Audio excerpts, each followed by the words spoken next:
¿Alguna vez has sentido el cosquilleo de la emoción al abrir un paquete envuelto en papel de estraza, revelando un juguete que transformaba las tardes en aventuras interminables bajo el sol mexicano?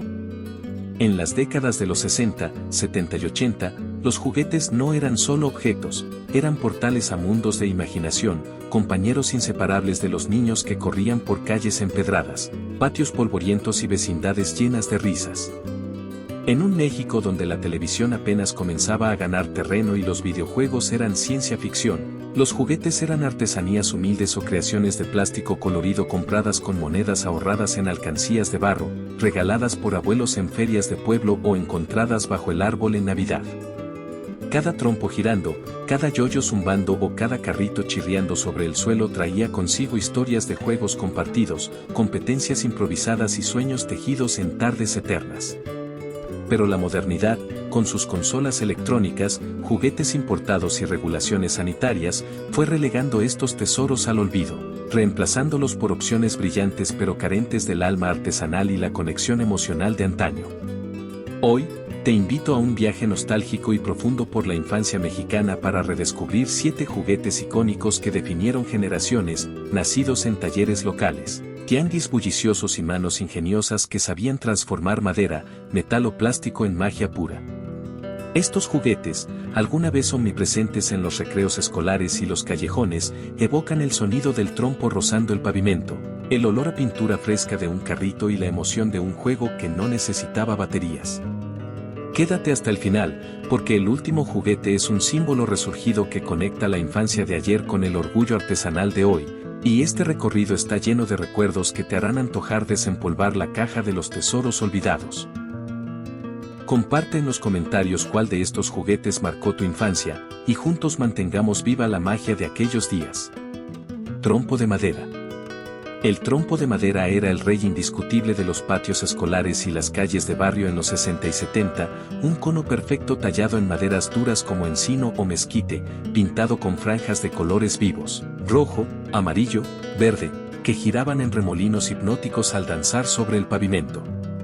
Con una punta de metal que chirriaba al contacto con el suelo y una cuerda de maguey enrollada con precisión quirúrgica, este juguete requería destreza y paciencia. El niño envolvía la cuerda con cuidado ritual, lanzaba el trompo con un movimiento de muñeca aprendido tras horas de práctica fallida, y lo veía girar con un zumbido que resonaba como canto de victoria.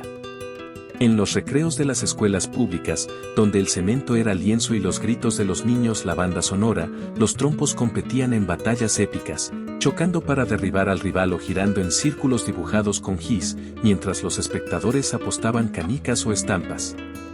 En las colonias populares de la Ciudad de México, Guadalajara o Monterrey, el trompo era más que un juguete, era moneda social, símbolo de estatus entre los pequeños que dominaban trucos como la culebrita o el trompo dormido. Las abuelas contaban historias de sus propios trompos mientras los niños practicaban en patios traseros, y los vendedores ambulantes los ofrecían en tianguis dominicales, apilados en canastas junto a pirinolas y yoyos. El olor a pintura fresca y madera recién cortada impregnaba las manos, y el rasguño de la cuerda en los dedos era insignia de perseverancia. Con la llegada de juguetes electrónicos y la prohibición de juegos peligrosos en escuelas, los trompos de madera fueron reemplazados por versiones plásticas insípidas o videojuegos que no requerían destreza física. Pero su zumbido persiste en la memoria como el sonido de la infancia libre, el crujir del pavimento bajo la punta metálica y la emoción de un giro perfecto que unía amigos en competencias eternas, recordándonos que el trompo no era solo juguete, sino emblema de la creatividad y la camaradería mexicana. Yoyo de Coca-Cola. El yoyo de Coca-Cola iluminaba las tardes de los 70 con su brillo plástico y sus colores neón, azul eléctrico, rojo chillante, amarillo vibrante, un disco doble unido por un eje que zumbaba al bajar y subir por una cuerda blanca, convertido en ícono cultural gracias a las promociones de la refresquera que los regalaba en botellas retornables o los vendía a precio de ganga en tienditas de esquina. En los años 70, cuando Coca-Cola patrocinaba concursos callejeros, los niños practicaban trucos como el perro, la cuna o alrededor del mundo, transformando el yoyo en espectáculo callejero donde los más diestros ganaban admiración y envidia. El plástico liso, grabado con el logo plateado de la marca, resbalaba en las manos sudadas. Y el sonido del yoyo regresando a la palma era música de triunfo tras horas de ensayos torpes en el patio de la escuela o la banqueta frente a la casa. En vecindades donde el asfalto era escenario y los postes de luz marcaban territorios, el yoyo era ritual de iniciación, los niños intercambiaban técnicas, se retaban en duelos de resistencia y guardaban sus yoyos en bolsillos junto a canicas y monedas. Las mamás los compraban como premio por buenas notas, y los abuelos narraban cómo ellos jugaban con versiones de madera en los 40, conectando generaciones a través de un movimiento circular eterno. El aroma a plástico nuevo y el tacto pegajoso de la cuerda evocaban tardes de verano interminables, cuando el sol no se ponía y el juego no tenía fin. Con la llegada de juguetes electrónicos y la desaparición de las campañas de Coca-Cola, el yoyo perdió su corona, pero su zumbido rítmico perdura como eco de la infancia audaz. El brillo del plástico bajo el sol y la destreza que convertía un disco simple en coreografía callejera, recordándonos que el yoyo de Coca-Cola era más que juguete, era bandera de una niñez libre y creativa. Carrito de madera. El carrito de madera era el compañero fiel de las aventuras infantiles en los 60, tallado a mano por carpinteros de pueblo en maderas nobles como pino o cedro, con ruedas de tapitas de refresco clavadas que chirriaban al rodar por suelos disparejos de tierra o cemento. Pintados con colores primarios, rojo para los valientes, azul para los soñadores, o decorados con pinceladas rudimentarias que imitaban autos de carreras. Estos carritos eran empujados por manos pequeñas en carreras improvisadas por callejones, simulando autos de fórmula o camiones de carga que transportaban tesoros imaginarios como piedritas o palos. En los pueblos de Michoacán, Oaxaca o Veracruz, los niños los construían con sus padres en talleres caseros, aprendiendo a lijar madera y clavar ejes mientras el olor a aserrín impregnaba el aire, un ritual que unía generaciones y enseñaba el valor del trabajo artesanal. En las ciudades, los carritos se compraban en ferias dominicales, donde artesanos los alineaban en mesas desvencijadas junto a trompos y muñecas de trapo, y cada niño elegía el suyo como si fuera un automóvil de verdad, soñando con carreteras infinitas.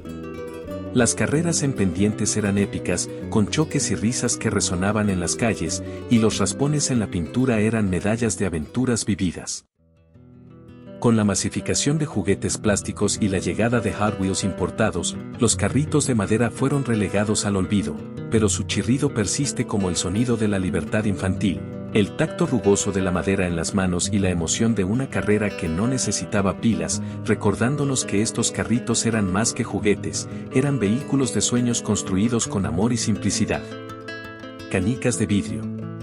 Las canicas de vidrio eran las joyas relucientes de los 60 y 70, esferas diminutas de colores translúcidos, ámbar, esmeralda, zafiro, con remolinos internos que brillaban bajo el sol como pequeños planetas capturados.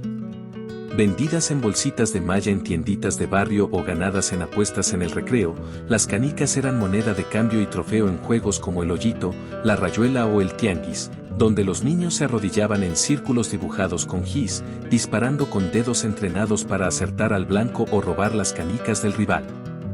En las escuelas primarias de Puebla, Tlaxcala o Yucatán, los patios se llenaban de gritos y negociaciones, te cambio 2 lecheras por una galaxia, mientras el vidrio chocaba con un clink que era música de la infancia. Cada canica tenía nombre propio, la lechera opaca, el ojo de gato brillante, y las más valiosas se guardaban en latas de galletas como tesoros piratas. Las abuelas advertían no jugar cerca de coladeras, pero los niños arriesgaban sus canicas favoritas por la gloria de un tiro perfecto. El olor a polvo del patio y el tacto frío del vidrio evocaban tardes de verano donde el tiempo se detenía. Con la llegada de juegos electrónicos y la prohibición de apuestas en escuelas, las canicas se desvanecieron, pero su brillo perdura como el reflejo del sol en el vidrio, el clink de un tiro ganador y la camaradería que convertía esferas simples en joyas de la niñez, recordándonos que las canicas eran más que juguetes, eran símbolos de estrategia y amistad. Valero artesanal. El valero artesanal era el desafío de destreza que obsesionaba a los niños de los 60, un juguete de madera torneada con un palo cilíndrico unido por cuerda a una bola perforada, tallado por artesanos en talleres de Jalisco o Michoacán, pintado con colores vivos que se desgastaban con el uso, dejando huellas de batallas ganadas.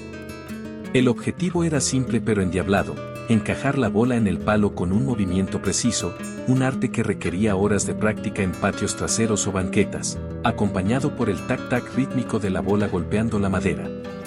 En los recreos, los niños competían por el mayor número de encajes y los más habilidosos eran leyendas locales, admirados como atletas de olimpiadas callejeras. En ferias de pueblo, los valeros se exhibían junto a trompos y papalotes, su olor a madera fresca y pintura mezclado con el aroma de antojitos callejeros. Las abuelas enseñaban trucos heredados, y los padres recordaban sus propios fracasos infantiles, riendo mientras los niños persistían. Con la llegada de juguetes plásticos y videojuegos, el valero artesanal fue olvidado, pero su tac-tac resuena como eco de la paciencia, el tacto rugoso de la madera y la satisfacción de un encaje perfecto, recordándonos que el valero era más que juguete, era lección de perseverancia y orgullo artesanal. Muñeca de trapo. La muñeca de trapo era la compañera silenciosa de las niñas en los 70, cosida a mano por madres y abuelas con retazos de tela sobrante, algodón, manta, terciopelo, y rellena de estopa o algodón, con rostros bordados que sonreían con hilos de colores y vestidos improvisados que imitaban la moda de la época. En pueblos de Oaxaca o Chiapas, estas muñecas eran creaciones únicas, hechas en noches de costura colectiva donde las mujeres narraban cuentos mientras las agujas danzaban, impregnando cada puntada con amor. Las niñas las abrazaban en juegos de té imaginarios, las peinaban con trenzas de estambre y les contaban secretos en la intimidad de sus camas. En vecindades urbanas, se compraban en mercados o se recibían como regalos navideños, cada una con personalidad propia, una trenza deshilachada, un ojo de botón. El olor a tela limpia y el tacto suave de la estopa evocaban tardes de juegos caseros. Con la llegada de muñecas plásticas como Barbie, las de trapo fueron olvidadas, pero su suavidad perdura como el abrazo de una abuela, el crujir de la tela y la calidez de una infancia artesanal, recordándonos que estas muñecas eran más que juguetes, eran vínculos de amor y creatividad. Tetela de juguete. La tetela de juguete, un triángulo de masa de maíz relleno de ingenio, es el tesoro resurgido que conecta la infancia de los 60 con el orgullo artesanal actual. En Oaxaca y Puebla, los niños jugaban a cocinar tetelas de madera o arcilla, pintadas para imitar las reales, rellenas de requesón imaginario y cocidas en comales de juguete. En los 70, estas réplicas eran comunes en mercados, acompañando juegos de cocina donde las niñas simulaban ser cocineras tradicionales. Hoy, chefs y artesanos las han rescatado como símbolos culturales, vendiéndolas en ferias gourmet como juguetes educativos que enseñan raíces. Su resurgimiento evoca el aroma del epazote, el tacto de la madera y la imaginación que convertía un triángulo en festín, recordándonos que la tetela de juguete es puente entre pasado y presente.